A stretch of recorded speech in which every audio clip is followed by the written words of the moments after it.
Shazam!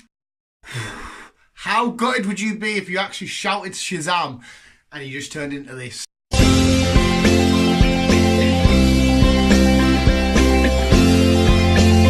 Welcome back to another Visual Guys film review. Right, I'm going to get into all the inner workings and ramblings of my thoughts on this film.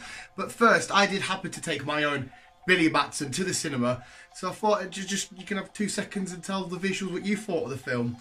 That's where it's awkward, okay? This is a film review visuals. I need to try and see if... Because you're tiny. Oh my, you're just a head. Right, I'll tell you what. Stay like that. Yeah. What did you think of the film? It was good. Is that it? It was exciting. It was exciting. It was fun. It was fun. Yeah. Did you like Shazam as a character? Yeah. Did you like all the Other people, yeah. the Batman references and Superman references? Yeah. What about did you like the fight sequences? Yeah, that was really good. Right, okay, that'll do. Yes, and we got a Hadouken in there. But yeah, you can go away. I'm going to talk properly now, and my knee hurts. Wow, that was some truly in-depth film analysis and breaking down right there from my nephew Ty, who's just said, right, can I go back a fortnight now, please? Yes, welcome back, visuals. I did just go and see Shazam on the release day. There was no midnight show. This was the first screening, well, in Britain. I think fellow Americans, not that I'm American, have had the film for about 2 weeks or so now. But wow, this film was fucking awesome. I don't know if I've just messed up there. I swore there was a child in it. It's not here anymore, and I don't really care. But we're going to talk about the film. No spoilers. I'll just share it right now. No spoilers from me. This film was so fun and so enjoyable and just absolutely insane. DC have had a hard time, very hit and miss, apart from with Wonder Woman and then more recently Aquaman. But this for me is straight away my new favourite DC film. I'm not including like the Dark Knight trilogy of the DCEU.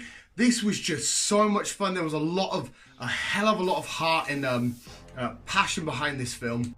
The basic the main takeaway I got from it, I'm going to go straight to the main takeaway, was this is how you would act. I mean, the majority of people would probably act if they were given this situation. The first thing, if you were given superhero powers, wouldn't be, let's go find my villain, let's go save every little last person we can. You'd be like, oh my god, I can fly, I can deflect bullets, I've got speed, I've electric power, let's just have a fucking laugh and go crazy. And the fact that it's also at the same time, it's about Billy Batson, a boy who's trying to find his own way in life and where he belongs and his true home and his true calling. At the same time, simultaneously doing this, he has to find out what a true hero is being about, what it takes to become a real brave and unyielding hero, all coincide at the same time, which is, it just gives it so much heart and life and passion and love, and it felt very human. And on most superhero films, some of them you can resonate, different ones. If you resonate with Iron Man, you resonate with Iron Man. But I think a lot of audiences and people that watch this film will go and resonate a little bit more because of how it's portrayed to being a new superhero and having these new random unique abilities just thrust upon you, and how you would act in these situations. It's also being in the mindset of a 14-year-old kid, so you're sat with all the current trends and shit. You haven't fully matured. There's like the scene where you see in the trailer where they go and drink the beer and like, oh, that tastes horrible, and they come back out with loads of candy and crisps and soft drinks, sodas. I just really sat down and I really resonated with it, and I just thought that message come across so beautifully and so well. Even during the fight sequences and the more in-depth, intense, quite scary scenes, like the scene with the bus where all of a sudden I had to snap to realism. You see that sheer worry and panic and like, oh, what do I actually do? I don't know what I'm doing here. I haven't took this seriously enough. I haven't proper practiced my powers, or I don't really know what I'm doing. You really felt that, and for a superhero film to do that, because with Spider-Man Homecoming and Spider-Man from the Civil War, you see the juvenile, amateur sort of stuff of it, but this just sort of went through a hell of a lot more. Because of that said reason, it was absolutely fun. It's probably the most fun DC film I've ever watched in my life, and maybe will ever watch. I kind of feel like, not exactly, but this is a hybrid between like a Guardians and Deadpool sort of thing. Obviously there's not so much swearing and gore and stuff, but it's like very fun and not taking itself completely seriously, and it's willing to take the piss out of itself and joking sort of traits and mannerisms in this. that's where I would compare it, a combination of them two squeezed down. And telling a comic book character story, a character who I've known for years, and who I have read briefly, but I haven't ever got really sucked into the world of Shazam. Obviously, I know about Black Adam and stuff like that all come in, and all the different realms, and I also did a big video on Shazam, who is he and stuff. You can go check that out. But for me, as we'll say a novelist, is it a novelist that I heard, or an amateur at the Shazam world, I did get a lot of information. It broke it down nicely. We and Chris have complained a lot with the DC films about being rushed and, oh, come on, we need to know a bit more. The way it paced it out between getting to know Billy, getting to know the power of Shazam, the world of Shazam, and whilst he's finding out about this at the same time, you as the audience are on each step with it.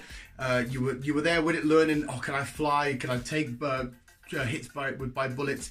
It broke it down all nicely, because even during some of the big fight sequences, he's still learning. So we haven't got like a big montage of, okay, we've learned everything, now we'll go fight the bad guy. We're fighting the bad guy while still, I have no idea how to fly. Can I even fly? So all that's happening at the same time. It paced it down nicely, it broke it down nicely. You got a real good look at the world of Shazam, of kind of where this fits in the DCEU, or whatever the friggin' hell they're calling it now. And you just had a fun little ride. The montage of when they are practicing the powers and stuff is quite cool. Queen plays and they're doing different ideas. Obviously, you see him flossing and all that.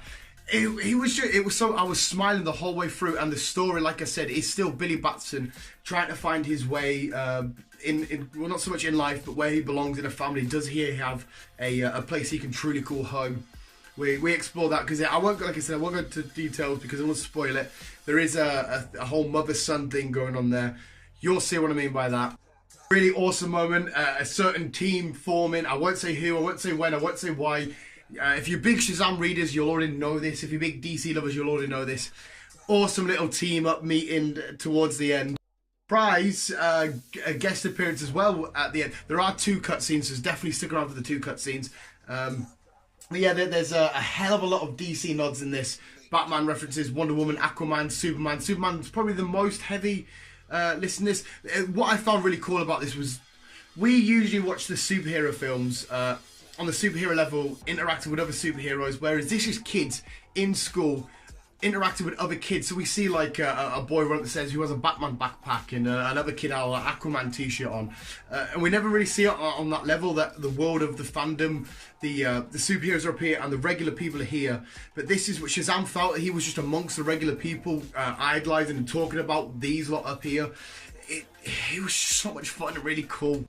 A little bit rambly because I really want to hurry up and go see it again. I really am heartbroken, completely heartbroken that Chris ruled this film out straight away. I was like, Chris, who knows nothing about the world of comics, he's only introduced the majority of these superhero characters with the films, and I'm like, you didn't think a talking tree and a talking raccoon was too much, but just a guy is too much. A kid that turns into a guy is too much. I don't know why he's ruled this film out. He says it looks corny and crap. I really wish he didn't judge it so hard, because don't get us wrong, it wasn't the greatest film of all time. It wasn't the best superhero film of all time, but it was at least up there. It was so fun and amazing and easy to get behind. And the basic overlay of the story is, well, I think maybe we should run through that. The basic overlay of the story is, on the superhero journey, we've got a bad guy who was, without going into too many spoilers, who was chosen to be a champion, but he wasn't pure of heart. And he thinks, fuck this, I want to spend years trying to get back to there so we can get back to this world of magic and stuff and learn more about it. And then we need the superhero to stop it, because it's our ultimate defense against all evil in the 7 different realms and stuff. So it was nice. It wasn't again the typical destroy the world.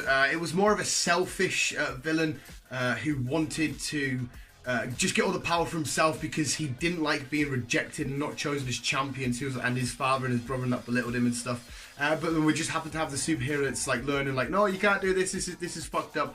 So on that level, it was a nice and more lower down tiered superhero supervillain story. Can absolutely end in any sense. I probably aren't. I probably am not. I'm a fucking idiot. Of course, I hear a villain is, I said this in the Shazam, is Dr. Savannah, played by Mark Strong. Is it Mark Strong? Played Sinestro, which is fucking weird enough as it is, even though the films aren't related. But he was a really cool villain. I was hoping I can't even say that bit without spoiling too much. No, it's not really a spoil because it never got confirmed. I was hoping to get some sort of Black Adam reveal or Dwayne The Rock Johnson Black Adam reveal. Didn't happen, doesn't mean it won't happen in the future. But this fits in nicely with the DCEU and where they want to go. They should have done this film. They should have done it a while ago. They could have maybe added him in the Justice League if they really wanted to. But the steps going forward are looking fucking awesome and fantastic. So DC just ticked all the boxes in this. If it wasn't bored at any moment, I really, for whatever reason, I loved just so much. I'm going to iterate on it again. The fact that we had such a juvenile little dude trying to be a superhero, and who was scared. There were scenes where he's fighting Savannah and he's running away because he's like, fuck, I don't really know what I'm doing. I got given these powers. I was having a giggle 2 minutes ago. Now I've got to fight this bad guy. And of course we get that overcoming and what am I looking for? Overcome. I'll just stick with overcoming all the odds and finding his bravery and his true calling and his strength, coming family and unity. I really think you're all gonna have an absolute fun time watching this. The animation was really cool. The way, because obviously a hell of a lot of that's been animated flying through the sky. There's a really fucking so funny sequence towards like the last fight in the third act. Where Shazam and Savannah are looking at each other. They're quite a bit away and they're in the sky. And they can't hear each other, but the camera just keeps panning back and they think that each other can hear each other. And the way that it didn't take itself too seriously in this was amazing. Because every superhero film tries to be different than the other. There's only so many ways you can be different, because it ultimately is superhero overcomes the odds and saves the day. So you've got to, the way that you do that story, because the arc has to be the same, but the way that you do it, the inner workings and the smaller, finer details have to be different and unique in their own. And this film really made each little bit its own unique way of telling that same story. It's the same story, but it felt different because of how they did it. Oh my god, I'm finally getting some words and structured sentences together. And it definitely didn't take itself too seriously. There was ribs on the costume, the outfit. Some people saying, oh, all he really does is just charge people's phones. He's not really done much. And it still had the same comic booky law. Hide your identity because your family will be exposed, and your family's the biggest weakness you can have, because if a villain finds out, then they'll exploit that weakness of yours. And it did all that kind of shenanigans, the generic stuff, which is fine. You need that in a superhero film to explore that. And then they had really fun, really cool stuff of going into what do you call them? Places where you buy properties. What the fuck are they called? Estate agents. I think yeah, estate agents. They're going into like, yes, right. So basically, we need a lair. Can you get us one? Preferably like a castle. We're looking at some water. Waterfall, that'd be pretty cool. All that kind of shenanigans. They just made fun of and had a laugh with all the facts that all the things that a superhero would have in their films and their lore and their backstory and stuff. All the generic superhero stuff they made fun of, they poked fun of, which was great, because you should never take anything too seriously in life. So making a superhero film, being silly and goofy, because this film was goofy, but like a good kind of goofy, where like me, I think I'm a good goofy. Maybe I'm not, but it was very goofy, but just in such a fun way. Is my one key word that I'm giving to this film is fun. It's just so much fun. Go see it. Go check it out ASAP. I hope to God you visuals do enjoy it. If you have seen it, let me know in the comments below anything you did enjoy. Hopefully my review did it justice. I think I've got all the points across that I wanted to get across, because again, I'm just a self-proclaimed critic. I'm shit with words, shit making sentences. All I can do is speak from the heart as a comic book fan watching comic book movies, and just tell you what I think. And I'm an idiot. Shazam officially, I think it's open worldwide now. Go check it out ASAP. You'll have so much fun and you'll enjoy a nice, heartwarming, quite a little bit deep, just action-packed, fun superhero film, and just film in general. But the Visual Guyz scale rating is getting a solid 8.5 out of 10. It's not my favourite superhero film of all time, but it is, at this current moment in time, my favourite DC film of all time. It was really cool. But Visuals, thank you so much for watching. Hopefully there's some more shenanigans. I know there was an FFF of Shazam went up on the channel today. I should have had an unboxing, but the place where I get my Pokemon cards from is just taking the piss. It just says awaiting dispatch.